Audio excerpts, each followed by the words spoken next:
আমরা যারা এবছর ধান চাষ করছি, ধান চাষে আসলে এবার মাজরার উপদ্রব খুব বেশি ভাই, প্রচুর পরিমাণ বেশি। এই যে আমার এই ভুঁই মাজরায় প্রায় শেষই করে ফেলিল।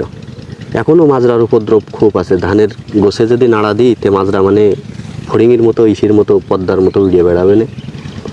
মাজরা কোনোভাবেই যাচ্ছে না। এই বিষয় নিয়ে আমি যে দোকানতে ওষুধ আনি, ভাইয়ের কাছ থেকে এর আগে 2-3বার ওষুধ নিয়ে আইছি, কাজ হয়নি।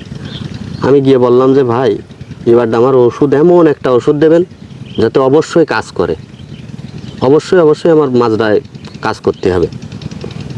সে বলল যে আমি নিজেও ব্যবহার করেছি, তুমিও নিতে পারো।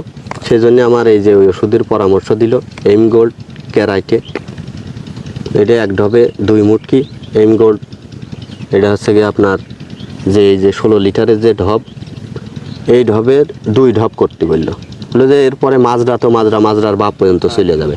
আপনাদের সাথে বিষয়টা শেয়ার করলাম। আর সেই সাথে ভাই আরেকটা পরামর্শ থাকবে, স্প্রে করার পরে যে কীটনাশক বীজগুলো আপনারা বাড়ি নিয়ে যান ভাই, এই জিনিসটা খুব ভালোভাবে একটা সুনির্দিষ্ট স্থানে ভাই রেখে দিন। কারণ প্রত্যেকের বাসা বাড়ি দেখা যাচ্ছে বাচ্চা ছেলে পেলে পশু পাখি থাকে, সেগুলোর নাগালের বাইরে রাখবেন। তা নাহলে আপনার ছোট্ট একটা ভুলের কারণে বিশাল বড় একটা ক্ষতি হয়ে যেতে পারে।